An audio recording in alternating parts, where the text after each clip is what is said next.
Picture the oldest story, the one about the city so wicked it was erased from the earth by a vengeful god. You can almost see it, fire and brimstone raining from a furious sky, and in the distance, a lone figure, a woman, glancing back for just a moment and being turned into a pillar of salt. It's a powerful myth, a cautionary tale about obedience and divine wrath. Except, what if it wasn't a myth? What if the pillar of salt wasn't a metaphor, but a forensic clue? What if the story of Sodom and Gomorrah is not a religious parable, but a garbled, terrified eyewitness account of a weapon so advanced it would not be seen again on earth for 4,000 years? This isn't just a curiosity. This is the story of how our most ancient myths might be a record of a forgotten nuclear war. And if you're using this video to fall asleep, perfect. That's exactly what it's for. So maybe hit subscribe and drop a comment telling me where you are and what time it is. I genuinely love checking those. It's wild seeing London at sunrise, New York at lunch, Los Angeles at midnight, all watching at the same time. Tonight, we embark on a staggering journey. We're going to peel back the layers of myth and time that shroud one of the most infamous events in human history. First, we will re-examine the biblical account of Sodom and Gomorrah, not as scripture, but as a primary source document, a testimony filled with bizarre and shockingly specific technical details.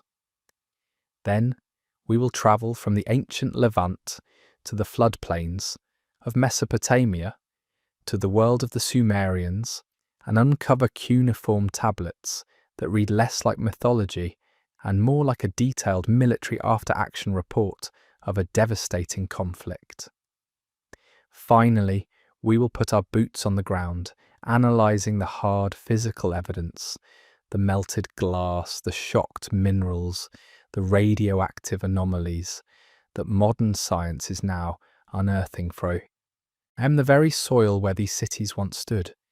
The story you think you know is incomplete. Prepare to have it shattered. Let's begin with the text itself, Genesis chapter 19. We have to strip away centuries of interpretation and read it for what it is, a raw narrative of a terrifying event. Two individuals arrive in Sodom. The text calls them angels, but their behaviour is anything but ethereal. They are physical. They eat. They have to be physically pulled into Lot's house for safety. They are described as men, and are so compelling that the men of the city try to break down Lot's door to get to them. These are not shimmering apparitions. They are beings of substance and authority. Their message to Lot is one of stark, immediate urgency. Get out, take your family and flee this place now, because it is about to be destroyed. The warning they give is very specific. They tell him to escape to the mountains and, most famously, not to look back. Why? Why this specific instruction? A wrathful God, in theory, could destroy you wherever you stood. The prohibition against looking back feels less like a test of faith and more like a practical, technical safety instruction. It is the same instruction given to observers of the first atomic tests in the 20th century. Do not look at the flash. Then the event itself. The Lord rained upon Sodom and upon Gomorrah brimstone and fire. The Hebrew words used here are fascinating. Gophrith for brimstone, which means cypress resin or sulfur, and esh for fire. But the description that follows is what is truly chilling. Abraham, watching from a safe distance, looks toward the cities and sees the smoke of the country going up as the smoke of a furnace. This isn't the smoke of a burning city. Anyone who has seen a city fire knows it produces billowing clouds of black or grey smoke. The smoke of a furnace is different. It implies an intense, all-consuming foundational heat. A blast furnace that doesn't just burn things, but unmakes them at a molecular level. And then we have the fate of Lot's wife. She looked back from behind him, and she became a pillar of salt. For millennia, this has been interpreted as a punishment for disobedience, a magical transformation. But what if it isn't magic? What if it's a primitive description of physics? What kind of event produces a flash so bright it's lethal to view, followed by a wave of superheated pressure and radiation? A wave that could, in an instant, vaporize the liquids in a human body and leave behind a desiccated, calcified statue-like form, instantly coated in the superheated, vaporized minerals of the surrounding landscape. In a region like the Dead Sea, the saltiest place on earth, what would that mineral be? Salt. She didn't turn into salt. She was entombed by it, flash fossilized in a split second. The biblical story, when read this way, stops being a parable and starts sounding like a report of a terrifyingly advanced weapon being deployed. The problem for centuries was that this report existed in a vacuum. There was no other account, no corroborating evidence. It was simply a strange and singular story from the Old Testament. But that's because we were looking in the wrong library. The corroborating evidence was waiting, pressed into clay tablets, buried under the sands of modern-day Iraq. To find it, we must leave the world of Abraham and enter the world of the Sumerians. This was the world's first true civilization. They invented writing, the wheel, law codes, and astronomy. They were meticulous record keepers.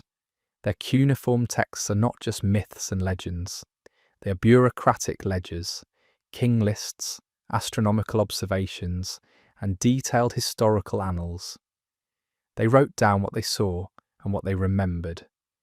And they remembered a time when beings they called the Anunnaki, the gods, walked among them, built great cities, and, on occasion, waged horrifying wars against one another. For a long time, mainstream academia dismissed the more fantastical elements of these texts as religious poetry. But what if they weren't? What if they were history? This brings us to a specific, deeply disturbing text known as the Era Epos, or the Epic of Era. This tablet does not read like a hymn or a psalm. It reads like a confession. It is the story of a war crime, told from the perspective of the perpetrators. The epic centers on the god Era, a warlike and volatile deity, being stirred into a rage by his weapons bearer, Ishum. The background is a tense geopolitical situation. The god Marduk had risen to supreme power in his city of Babylon, a move that angered the older, more established factions of the pantheon, particularly those loyal to the god Enlil.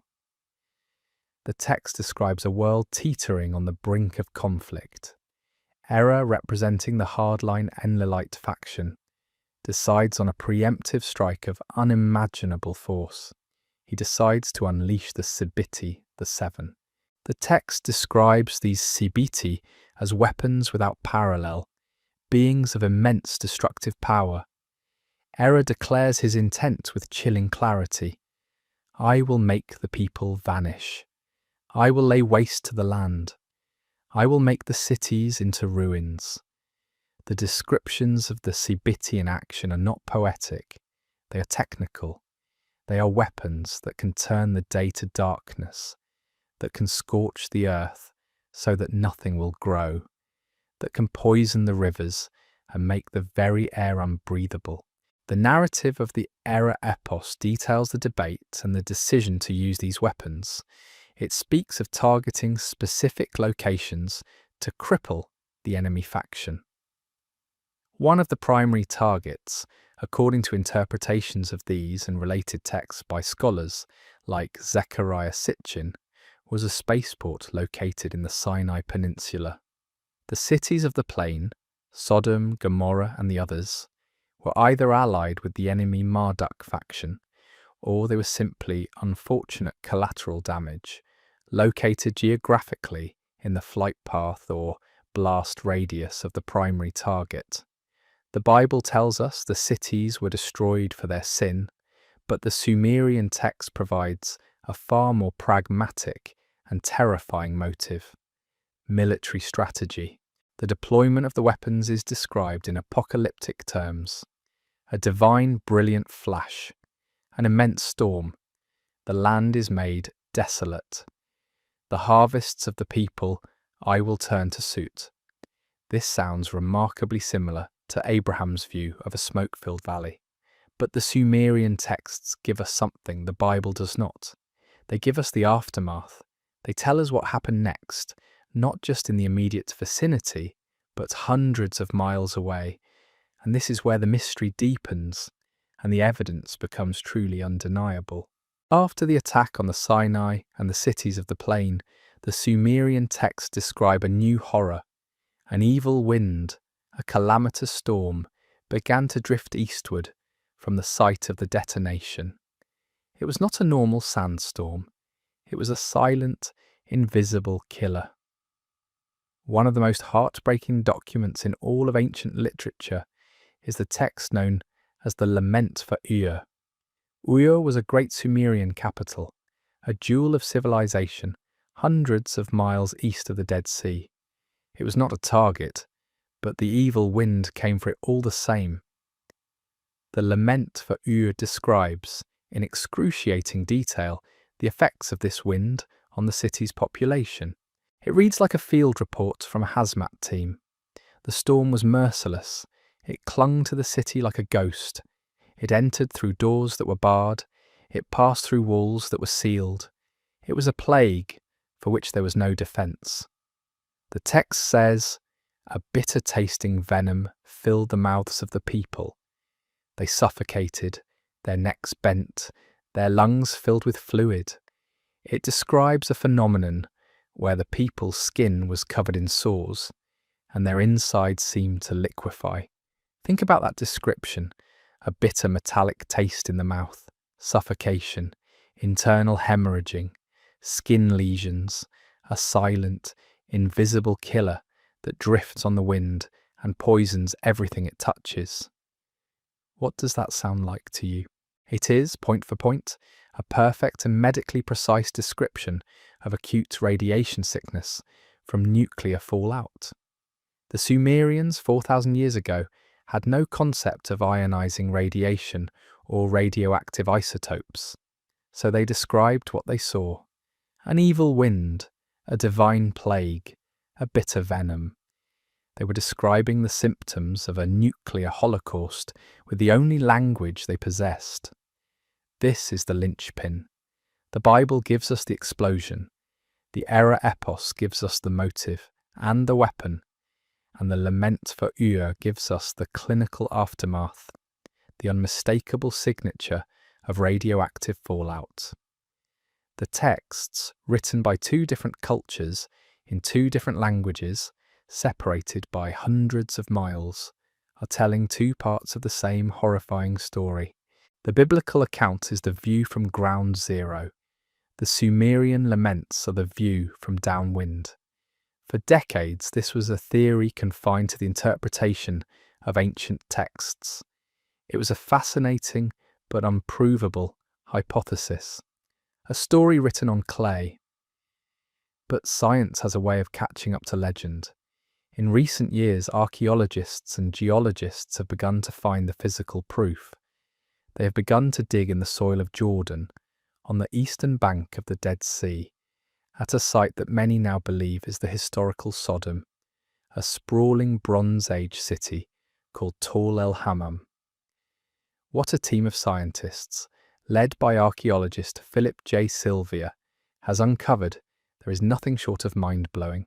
They have found a destruction layer, a stratum in the earth about 5 feet thick, that dates precisely to the end of the Middle Bronze Age, around 1650 BCE, after which the city and the surrounding 100 square mile area were abandoned for centuries. This layer tells a story of an instantaneous high-temperature, high-pressure cataclysm that defies all conventional explanation.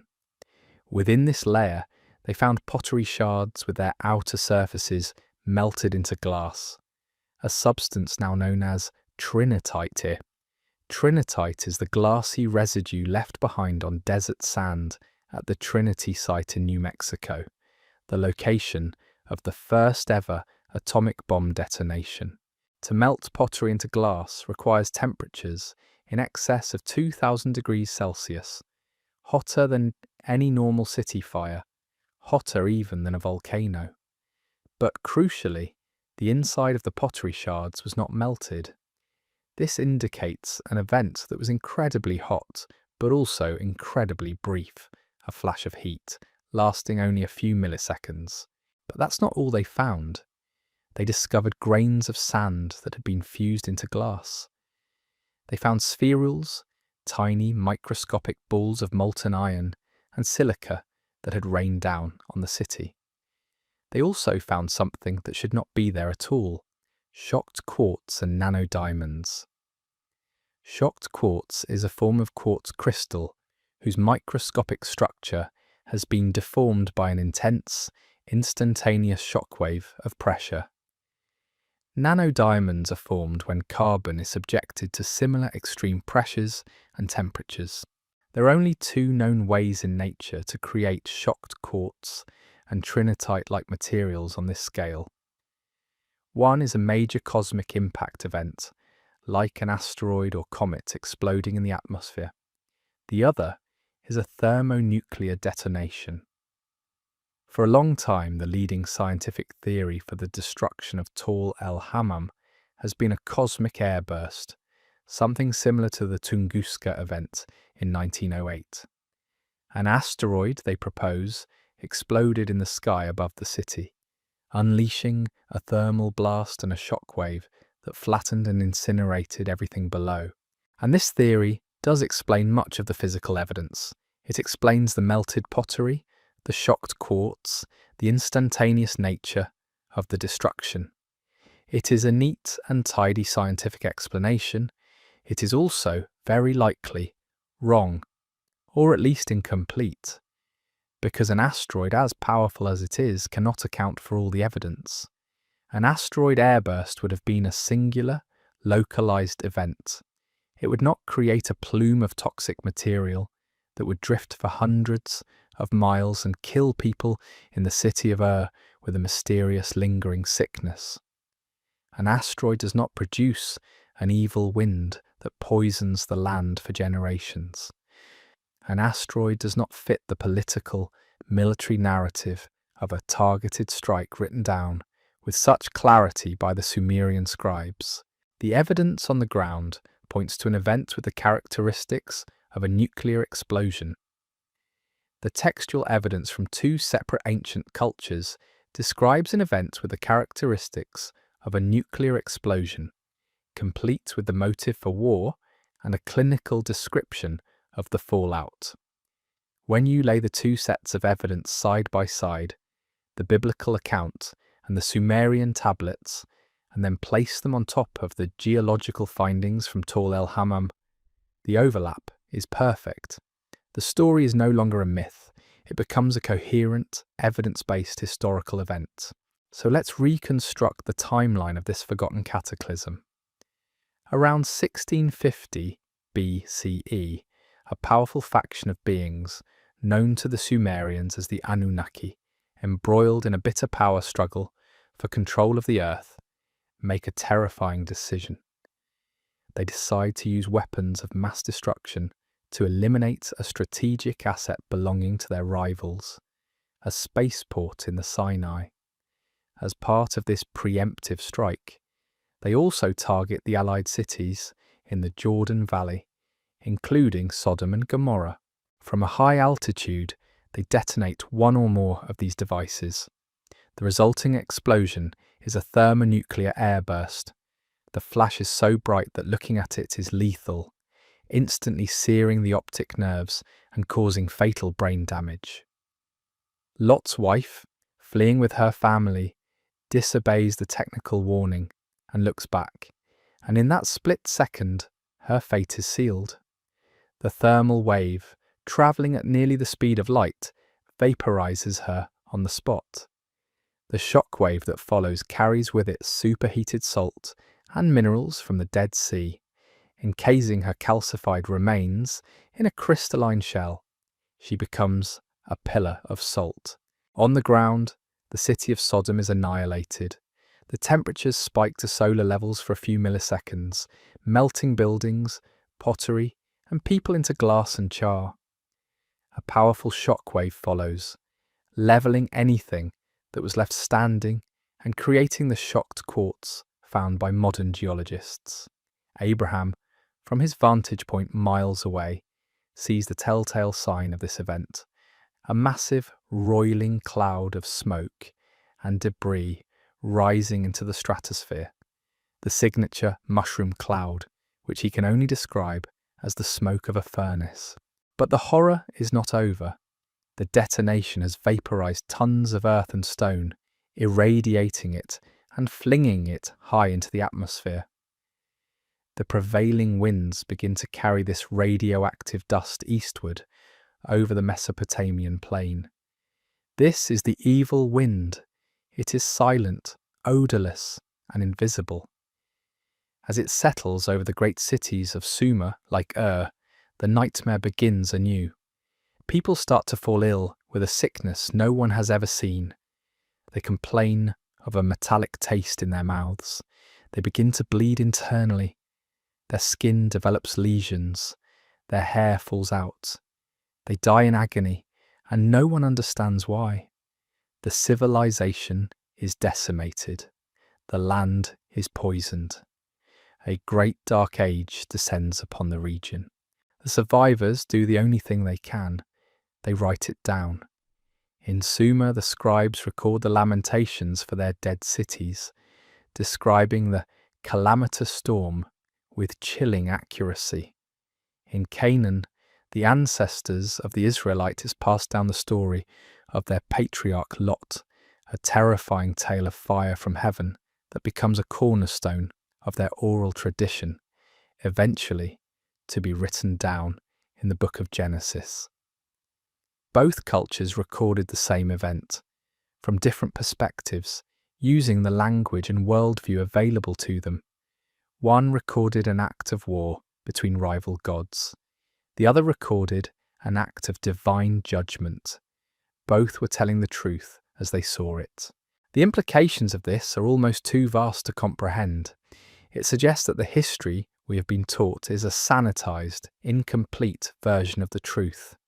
It means that our ancestors witnessed events that we, in our modern arrogance, have dismissed as fanciful myths. It means that nuclear weapons are not a modern invention, but a reinvention. It means that human civilization may have been shaped and very nearly extinguished by a war fought on our own planet, with technologies that we are only just beginning to understand. This reframes our entire understanding of the past. The gods of antiquity cease to be mythological figures and become powerful, technologically advanced beings with political agendas, territorial disputes, and a terrifyingly casual disregard for human life. The stories of their flying chariots, their powerful weapons, their long lifespans, all of it shifts from the realm of fantasy to the realm of possibility. We are forced to ask, were we a creation, a colony, or just an unfortunate species of primate that happened to evolve on a planet that was already someone else's property? Look at the evidence from Tall El Hammam again. The destruction was so complete that the entire fertile valley was rendered uninhabitable for 300 to 600 years. Scientists have discovered an anomalous concentration of salt in the soil from that period, which would have made agriculture impossible. The biblical story says Lot's wife was turned to a pillar of salt. The Sumerian texts say the weapons turned the harvests to soot. The geological record shows the soil was poisoned by salt. 3 different sources, one conclusion: the land was deliberately and systematically sterilized. This was not just a battle. It was an act of scorched earth warfare on a planetary scale. What does it mean for us today? We live in a world that is once again shadowed by the threat of nuclear annihilation. We see it as a uniquely modern anxiety, a product of 20th century physics and 21st century geopolitics. But what if this is not our first time at the precipice?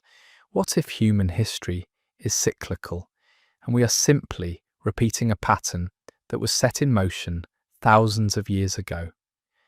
What if the legends of Atlantis, of Rama's empire in ancient India, with its own descriptions of cataclysmic weapons, of Sodom and Gomorrah, what if these are all fragmented memories of a single, global, high-tech civilization that destroyed itself? The evidence is no longer just textual. It is in the ground beneath our feet.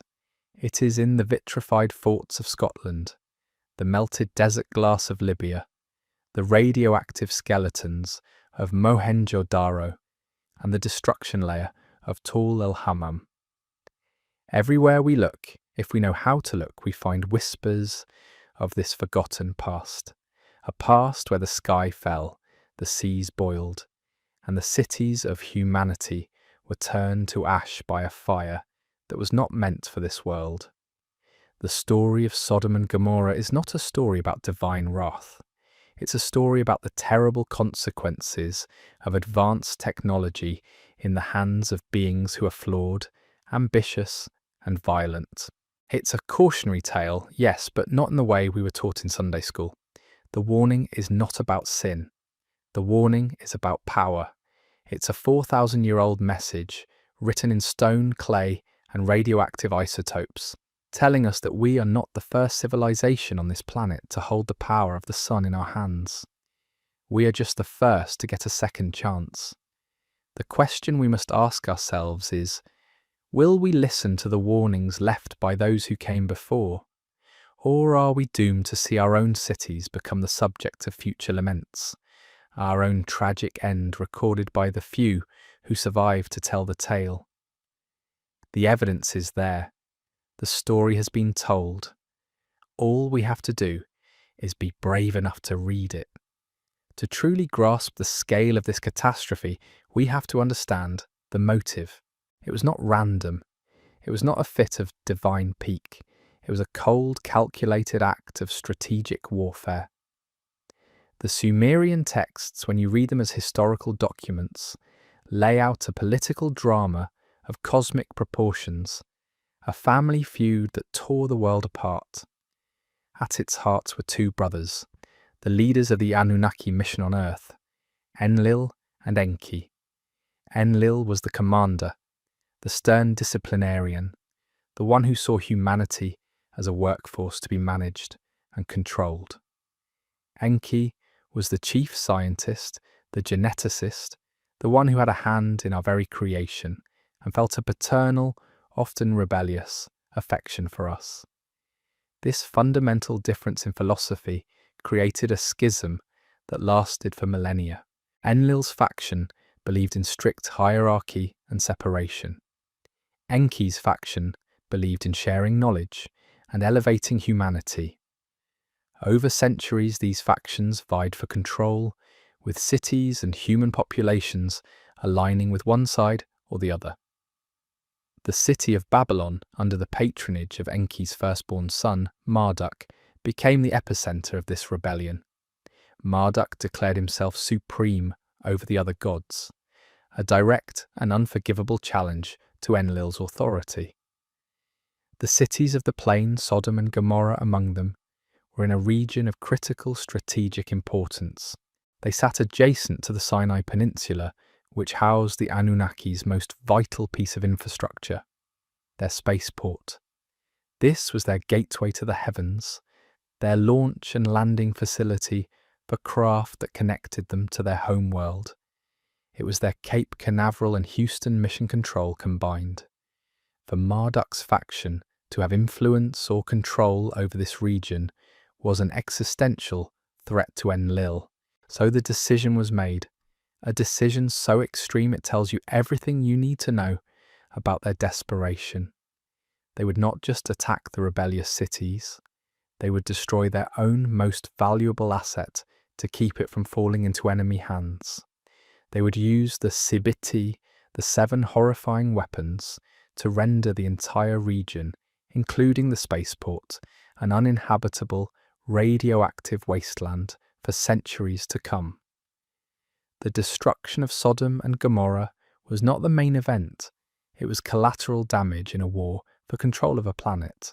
This single event in the Middle East, however, was not an isolated incident. It feels singular to us because we have inherited the texts of the cultures that were on the front lines.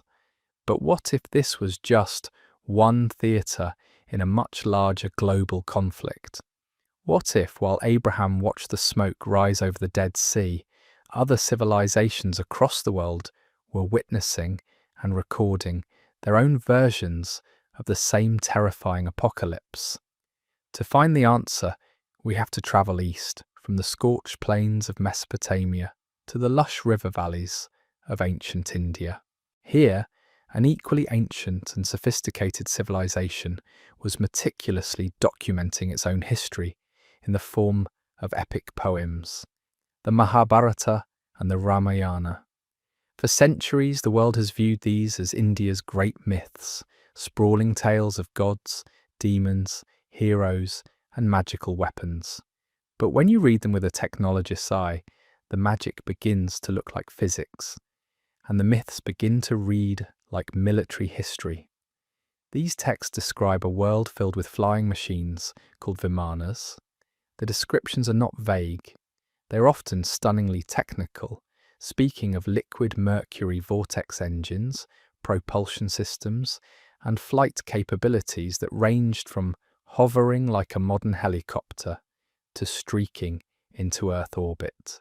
They also describe the weapons used in the Great War that forms the core of the Mahabharata. And these descriptions are so precise and so horrifying that they should make the hair on your arms stand up. The texts speak of a weapon called the Brahmastra, the weapon of Brahma. It was considered the ultimate deterrent, a weapon of last resort, so powerful that its use would threaten the entire world. Does that sound familiar? Let's look at how the texts describe its deployment. An incandescent column of smoke and flame, as bright as 10,000 suns, rose in all its splendour.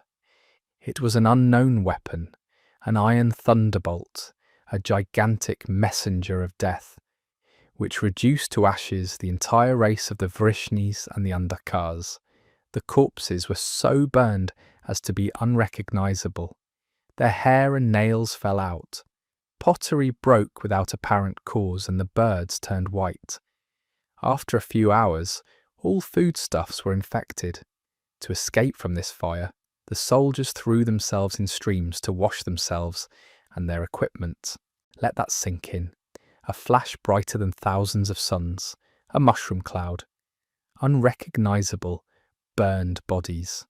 And then the unmistakable, medically precise symptoms of radiation poisoning and fallout. Hair and nails falling out, foodstuffs contaminated, the need to wash the poison from your body. This is not poetry. This is a technical description of a thermonuclear explosion and its aftermath, written down thousands of years ago. The Mahabharata is describing the exact same events as the Lament for Ur, just from a different battlefield. The text goes on to describe the consequences for the land. It speaks of a period of 12 years where the land was struck by drought and the rivers ran dry. It speaks of the earth being scorched and the lingering effects that made the area uninhabitable. 2 different civilizations, separated by more than 2,000 miles, are describing the same unique weapon signature. A blinding flash, immense heat, a terrifying cloud, and a long-lasting, poisonous fallout that sterilizes the earth and kills with an invisible sickness. The probability of 2 cultures independently inventing a fictional weapon with the exact same, scientifically accurate properties of a nuclear device is statistically 0. They weren't inventing it, they were describing it, they were remembering it. Just as with Sodom, this extraordinary textual evidence was long considered myth, a story with no physical proof, until archaeologists began to excavate the ruins of the ancient Indus Valley civilization. In the 1920s, they uncovered the astonishingly advanced city of Mohenjo-Daro, a masterpiece of urban planning with gridded streets, sophisticated plumbing, and massive public buildings. But they also found a profound mystery. The city appeared to have been abandoned suddenly, its civilization extinguished at its very height. And deep within the ruins, they found clues. Skeletons were discovered lying in the streets, some huddled together, others holding hands as if they were caught by a sudden, instantaneous doom. They weren't buried, they weren't killed in combat, they were just left where they fell, preserved in the moment of their death for thousands of years. This is not normal for any ancient city. Normally, the dead are buried, or if a city is sacked, the bodies show signs of violence. These showed none. Then, decades later, an Anglo-Indian researcher named David Davenport began to notice other anomalies. He identified a clear epicenter in the ruins, a 50-yard wide area where everything appeared to have been fused and crystallized. In this zone, bricks and pottery had been melted into a form of black glass. The temperatures required to do this to clay are staggering, over 1,500 degrees Celsius, achievable only in modern industrial kilns or through a more energetic process. He was finding the Indian equivalent of trinitite.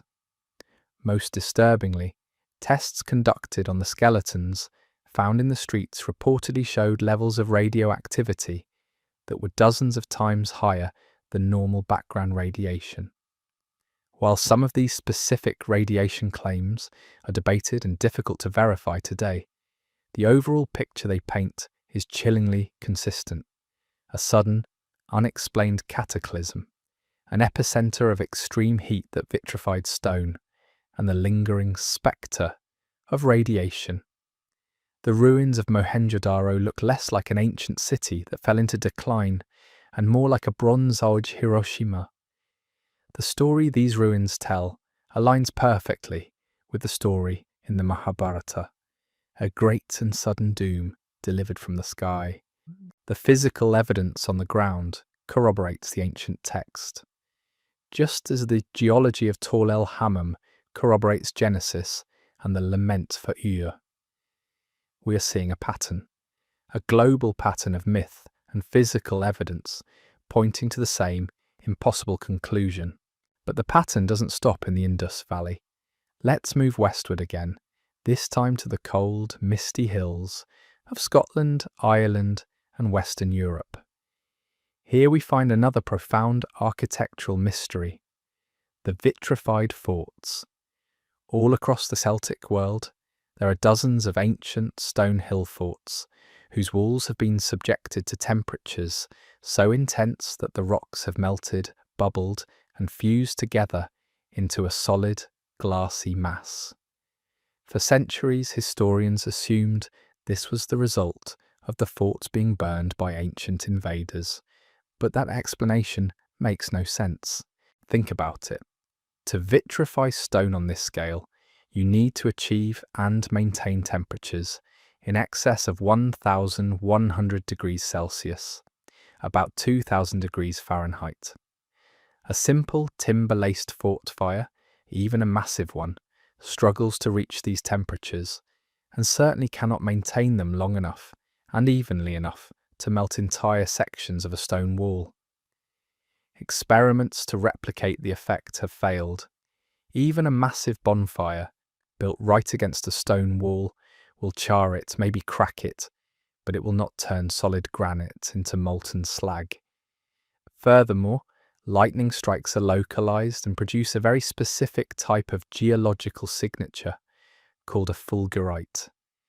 They don't melt entire ramparts. So what could do this? What kind of weapon, available in the Iron Age, could generate the instantaneous, focused, Impossible heat needed to melt stone. The answer, of course, is that no conventional weapon could. But the energy release from an unconventional high-energy weapon, perhaps a smaller tactical version of the devices used on Sodom or Mohenjo-Daro, fits the evidence perfectly. The vitrification is often strangely selective, with some parts of a wall melted solid, while adjacent sections remain untouched. This suggests a directed energy source, not an uncontrolled fire.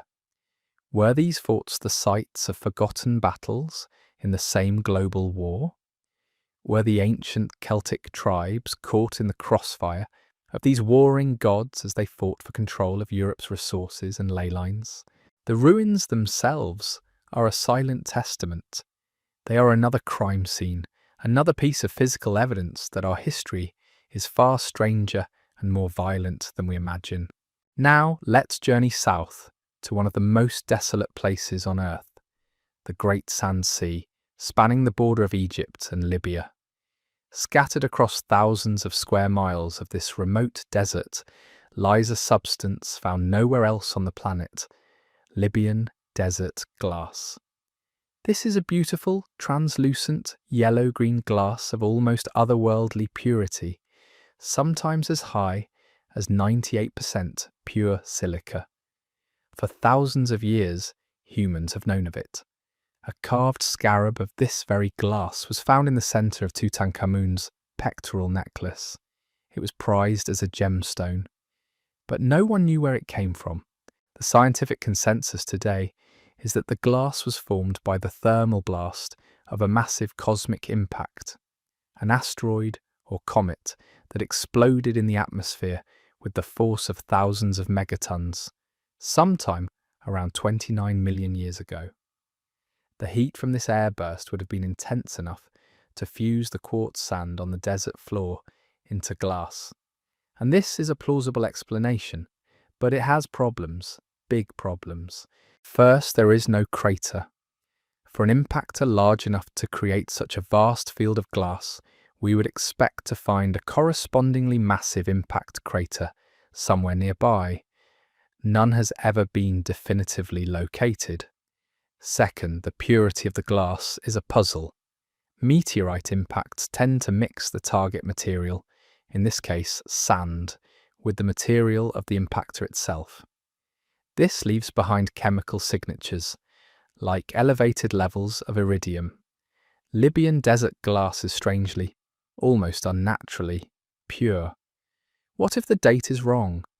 What if the event that created it wasn't a natural cosmic impact 29 million years ago, but an artificial, high-altitude detonation in the much more recent past? An advanced thermonuclear airburst detonated high enough in the atmosphere to not create a crater would produce exactly the kind of widespread high-temperature thermal wave needed to fuse sand into glass. And an artificial device, a clean bomb, might not leave behind the same messy meteorite signatures, resulting in a purer form of glass.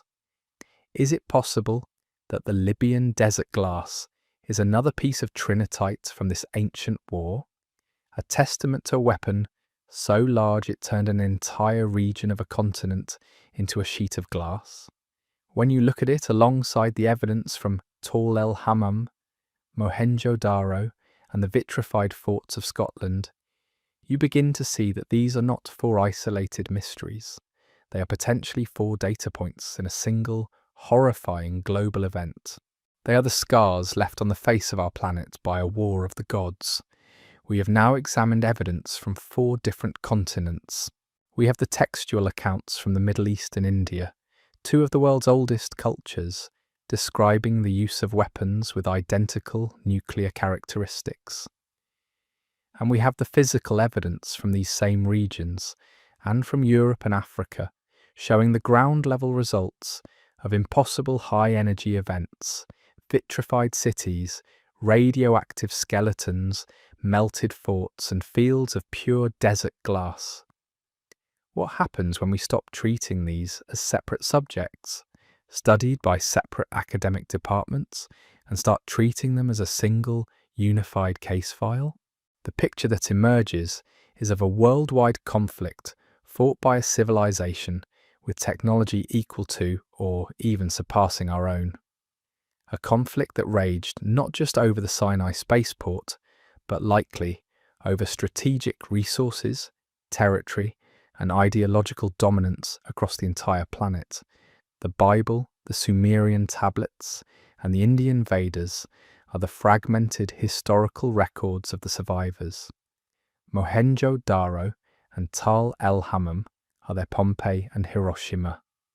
The vitrified forts and desert glass are the scattered shell casings left on forgotten battlefields. This forces us to ask an uncomfortable but essential question. If a global high-tech civilization existed in our remote past and waged a devastating war, why did we forget it? Why did this staggering chapter of our history vanish, leaving only the distorted echoes we call myth? The answer is likely as brutal as the war itself. The devastation was so complete, the fallout so widespread, that it triggered a planetary-scale cataclysm. It plunged the world into a dark age that lasted for millennia. Civilization wasn't just set back, it was shattered. The population was decimated. The centers of knowledge were destroyed. The complex supply chains needed to maintain a technological society collapsed entirely. The few survivors were thrown back into a primitive existence, forced to focus on the basics of food, water, and shelter. The advanced knowledge of science and physics was lost because the people who held it were gone, and there was no one left to teach.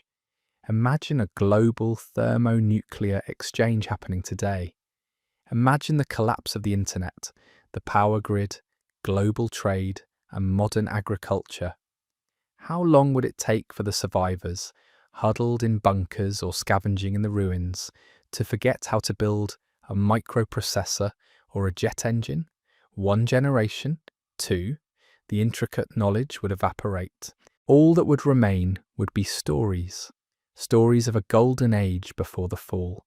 Stories of flying chariots, of cities lit without fire, and of the terrible weapons the ancestors used to anger the gods and bring about the great destruction. The technology would become magic. The history would become myth. There may have been another factor at play as well, a deliberate suppression of the truth. Who were the victors in this terrible war? The texts suggest that Enlil's faction won the day, at least in the Middle East. Marduk was driven into exile. What would be the first thing a new ruling power would do? They would control the narrative. They would erase the history of their enemies and rewrite the story of the war to cast themselves as the righteous heroes and their opponents as the wicked sinners. The story of Sodom and Gomorrah being destroyed for their sins starts to look like classic wartime propaganda.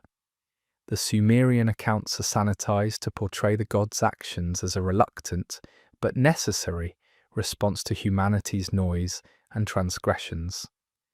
The memory of a technologically advanced, planet-spanning human or proto-human civilization that fought alongside one faction or another would be systematically erased.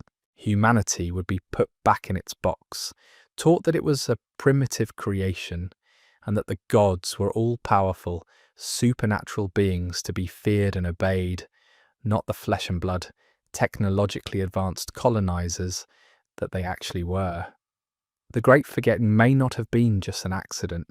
It may have been a policy. This recontextualizes our entire search for our own origins. We see ourselves at the pinnacle of a long, slow, linear climb from the caves to the cosmos. But what if that line isn't straight?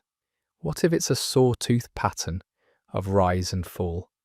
What if we are not the first technological civilization on Earth, but merely the latest iteration, the first one to re-emerge from the last great cataclysm?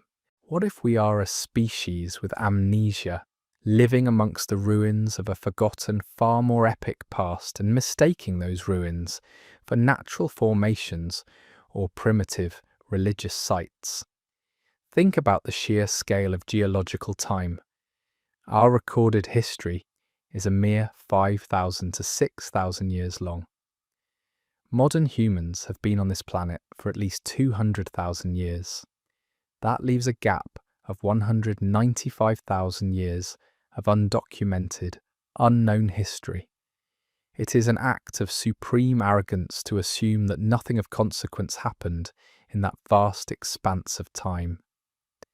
That is enough time for civilizations to rise, span the globe, and fall into ruin dozens of times over. Any trace of such a civilization, their cities, their factories, their machines, would be ground to dust by ice ages, buried under miles of sediment, and subducted into the Earth's mantle. All that might survive would be the most indestructible things, massive stone monuments, and the scars of their most powerful weapons. And of course, the stories. These beings, the Anunnaki, the Devas, the Asuras, whatever name they were known by in different parts of the world, were not gods in the supernatural sense. The texts, when read carefully, describe them as physical. They eat, they drink, they bleed, they have children, they engage in politics, and they die, although their lifespans seem to be vastly longer than our own. They were beings of advanced science, not magic. Their miracles were acts of technology. Their immortality was perhaps advanced medicine and genetics. Their wrath was the deployment of military hardware. And they were driven by emotions we would find all too familiar. The Era epos portrays the god Era as being goaded into action by his pride and his simmering rage.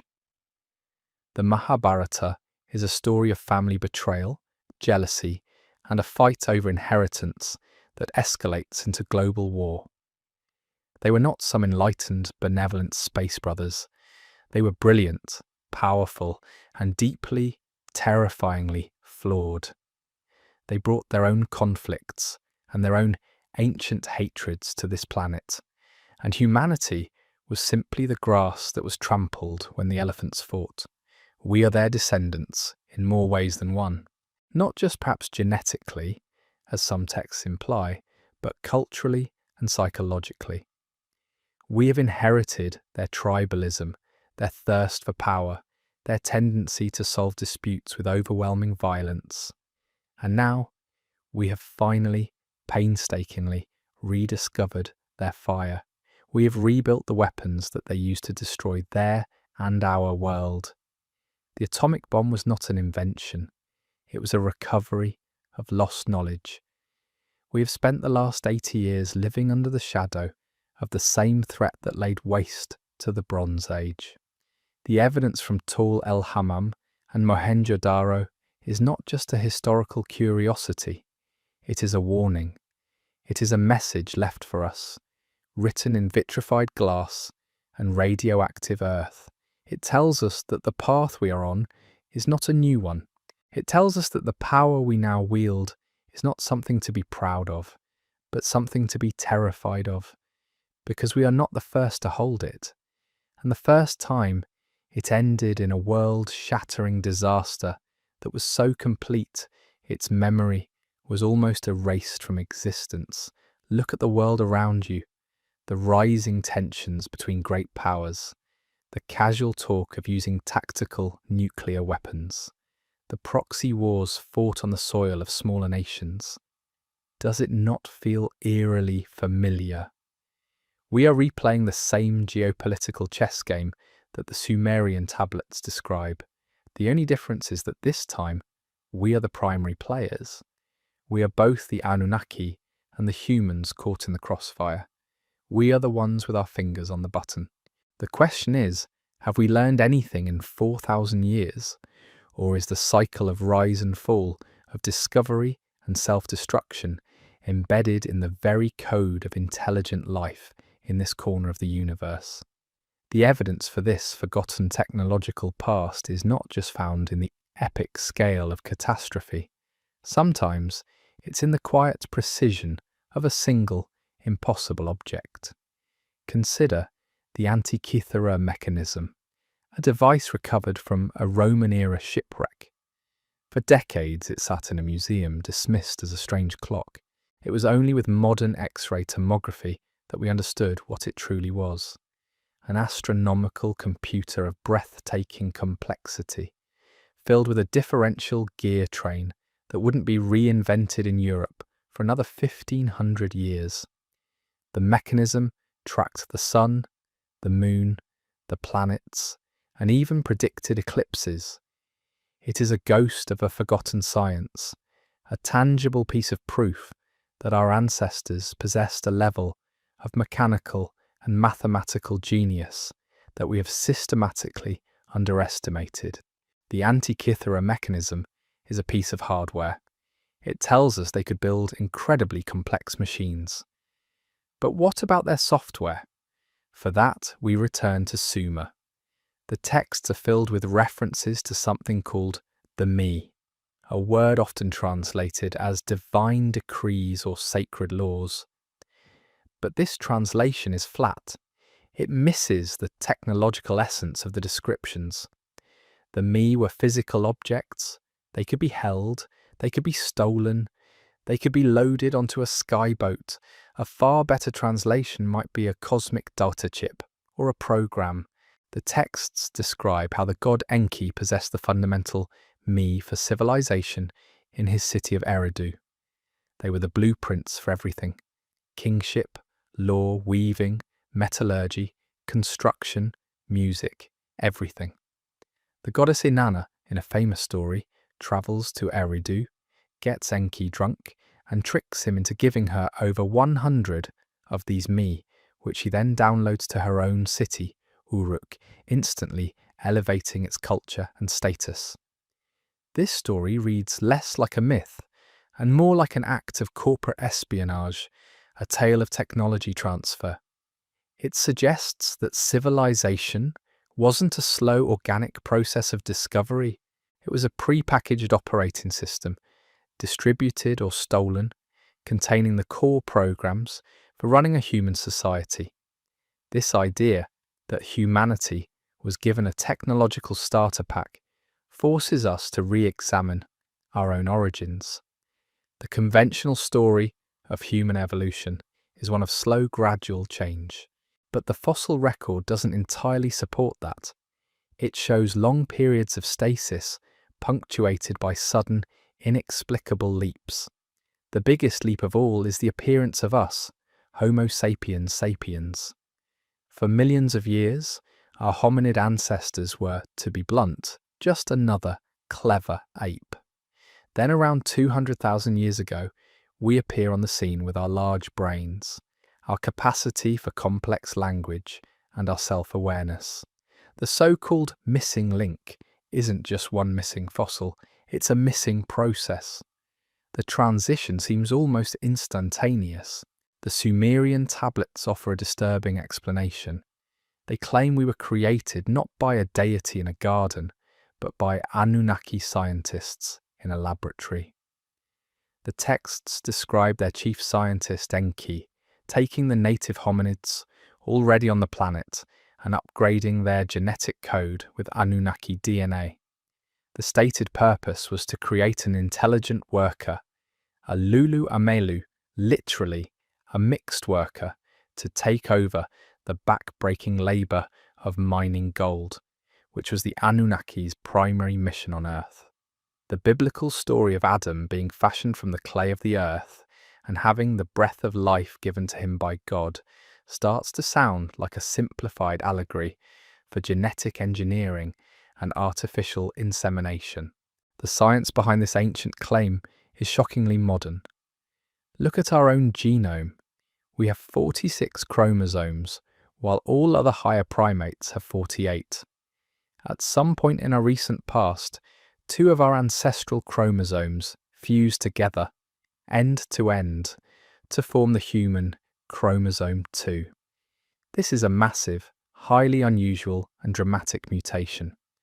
While such fusions can happen naturally, the fact that this one occurred so successfully and spread throughout the entire human population right at the time of our great cognitive leap is a statistical anomaly of the highest order. Was this an accident of evolution, or was it the signature of a deliberate genetic edit, a splice made on a cosmic operating table? The clues might be hiding in plain sight, coiled within every cell of your body. 97% of our DNA is what molecular biologists refer to as non-coding, often popularly called junk DNA. For a long time, scientists assumed it had no function, but nature is rarely so wasteful. What if this genetic dark matter isn't junk at all? What if it's a repository of ancient code? Deactivated genes, remnants of previous versions, fragments of the Anunnaki genome that were spliced in, and perhaps even embedded data, a biological hard drive containing a history we have long forgotten. We are, each of us, a living archaeological site. Forensic evidence of our own creation may be waiting to be decoded, not from a clay tablet, but from our own blood. This act of creation, this blending of an earthly primate with a cosmic god, explains the perpetual paradox of the human condition. We are a creature torn between our animal instincts and our divine aspirations.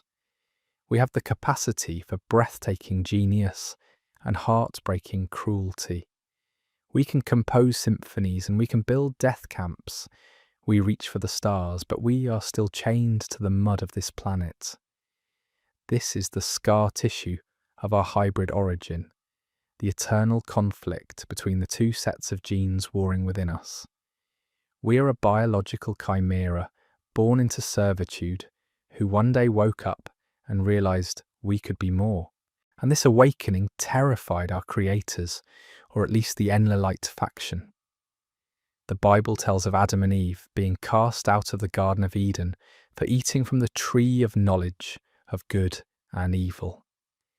Read this again, not as a story of sin, but of control. The garden was not a paradise. It was a preserve, a controlled environment. Eating from the tree of knowledge was not an act of disobedience. It was an act of upgrading their own consciousness. Enki, the serpent in the garden, the rebellious scientist, gave his creations the one thing Enlil never wanted them to have: self-awareness and the ability to procreate independently.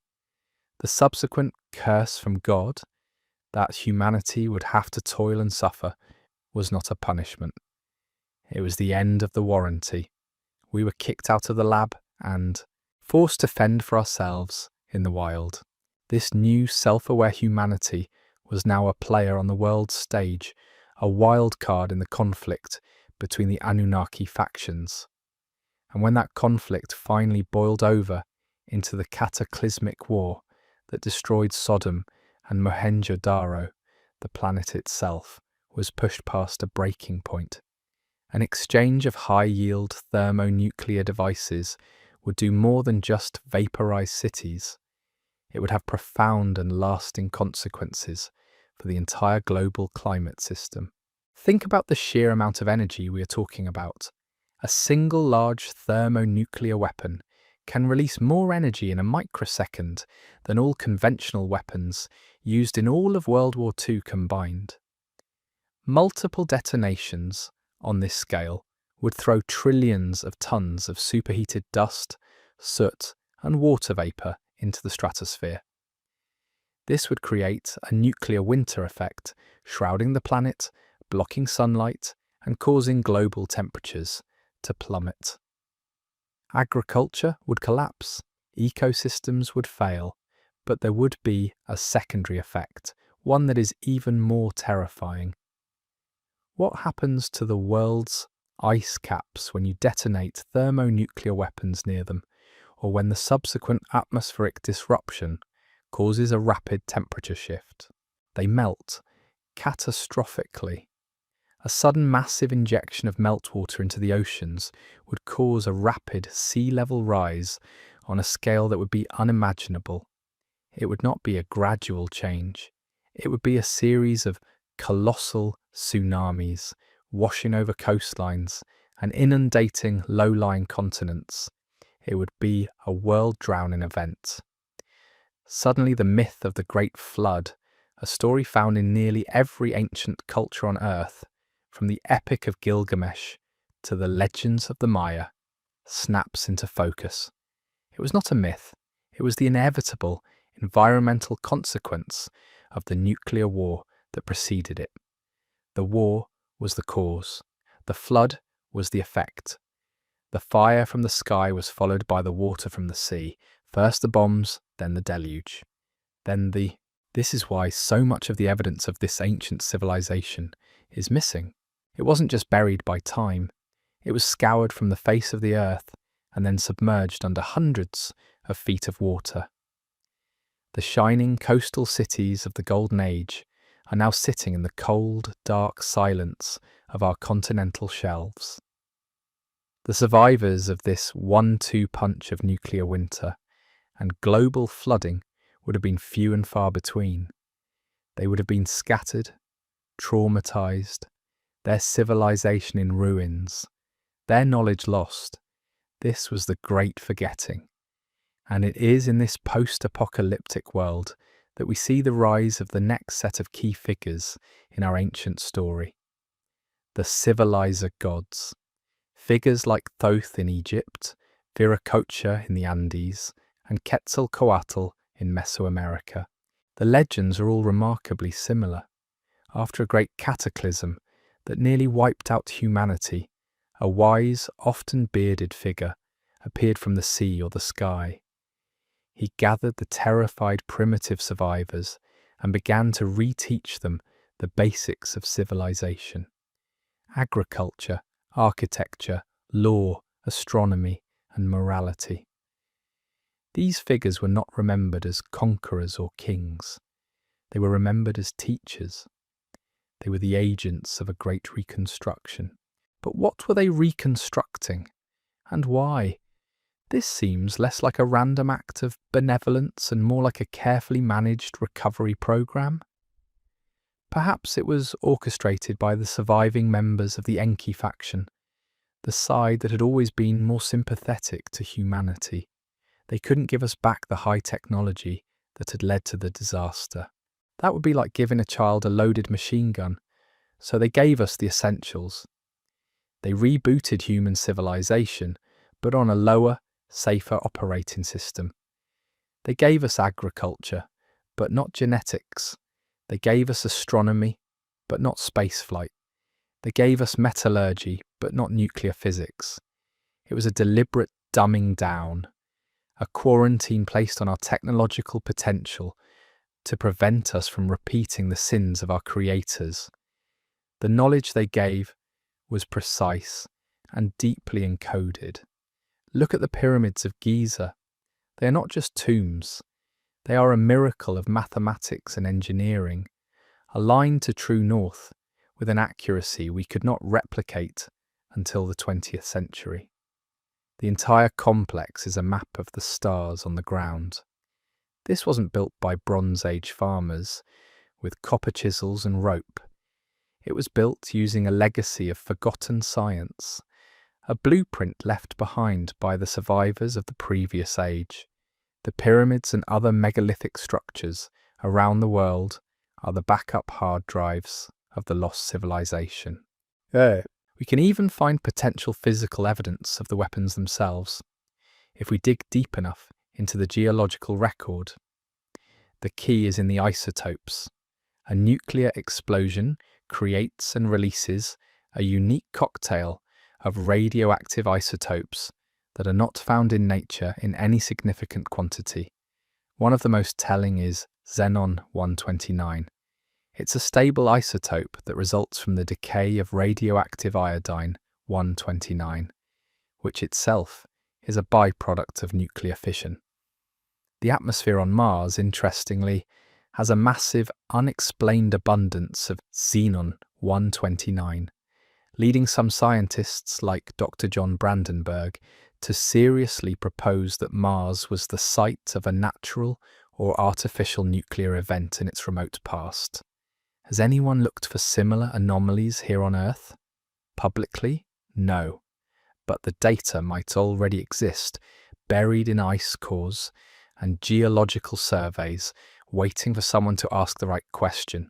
What if a specific geological stratum, dating back thousands of years, showed a sudden global spike in xenon 129, or even trace amounts of plutonium-239, an isotope that is for all intents and purposes entirely artificial?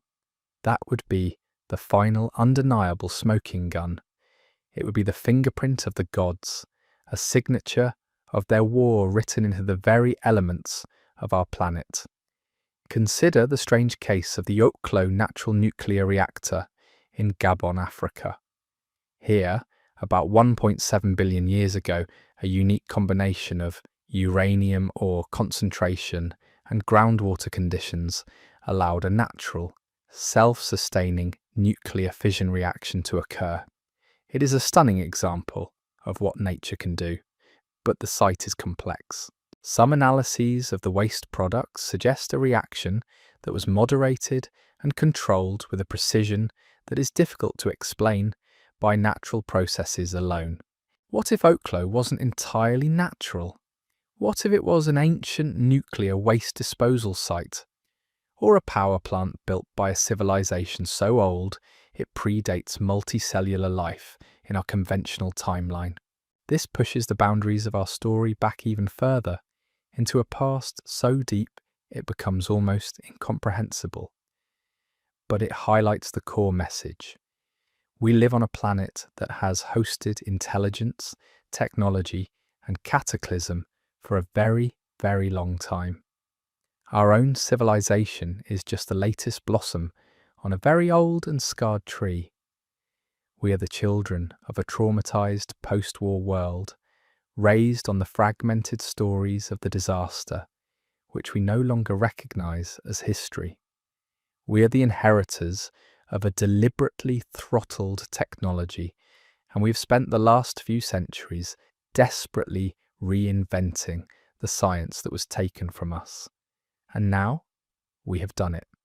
We have reopened Pandora's box. We have rebuilt the Brahmastra. We have harnessed the power of the Sibiti.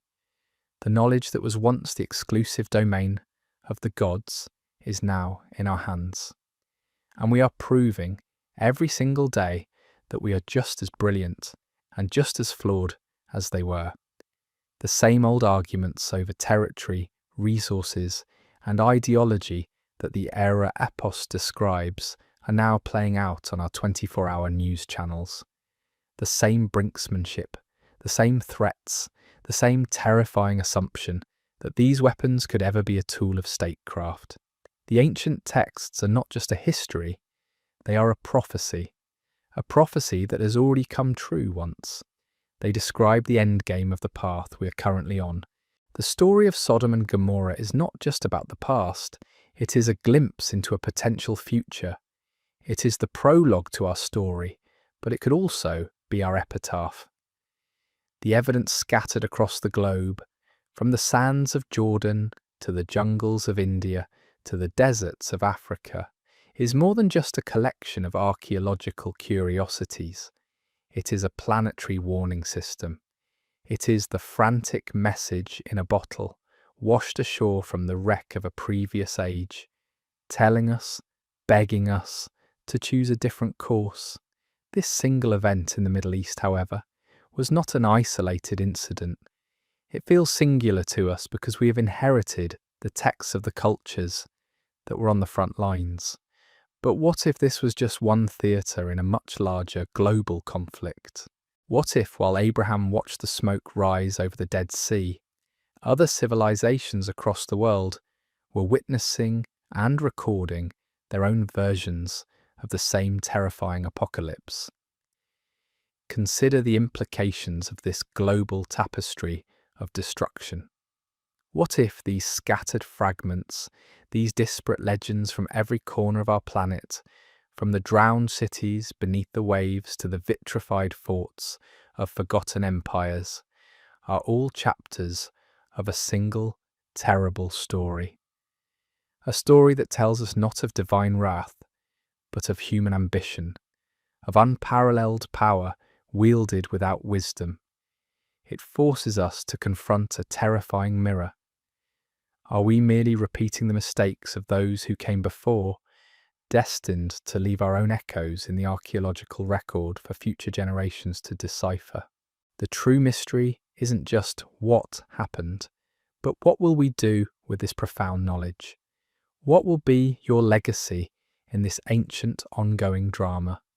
Share your thoughts below, and let's continue to unearth these forgotten truths together.